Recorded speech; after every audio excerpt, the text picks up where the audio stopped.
Yerine bırakalım.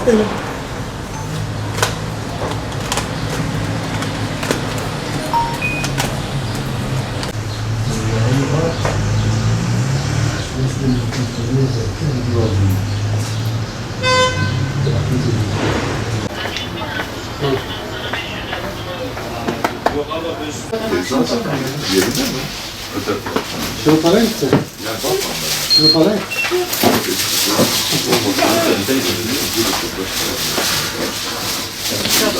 Biraz çok böyle.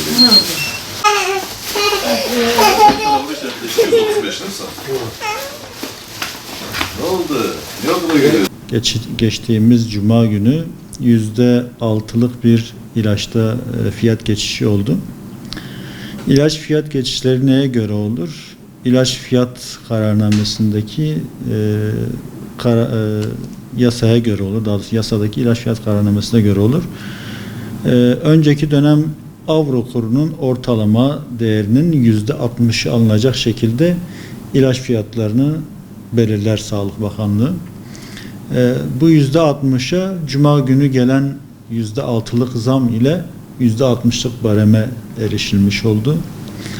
Ancak yıllardır Türkiye'de ilaç fiyatları sürekli düşen bir skaladaydı. Sürekli düşen bir profildeydi. İlk defa bu sene bir değişiklik oldu. Çünkü artık herhalde idareciler, bürokratlar, devletin üst kademeleri de ilaçta yaşanan sıkıntıları görmüş olacak ki bu sene ilk defa %60 olarak belirlenen ilaç avro kurunun bir önceki senesinin ortalamasının %60 olan kurunu bu sene %65'e yükseltme kararı aldılar.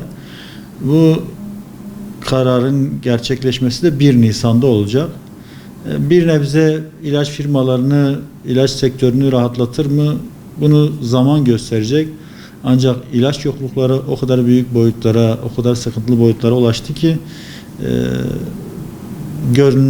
artık bu görmezden gelinemeyecek bir hale gelmişti. Dolayısıyla bunun yansıması 1 Nisan'da bir zam geçişi olacak. Bu süreçte, daha doğrusu bu süreci iyi atlatmak adına bizler de diyaloglarımızı sürdürüyoruz odalar olarak, eczacılar olarak. Hem firmalar nezdinde hem eczacı depoları nezdinde.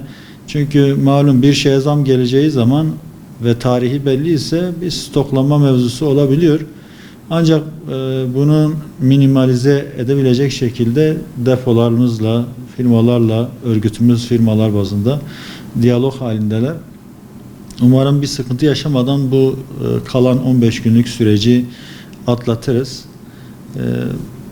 Daha sonraki süreçlerde de şimdi Türkiye'de ilaç bulunabilir ve erişilebilir olmalı diyoruz.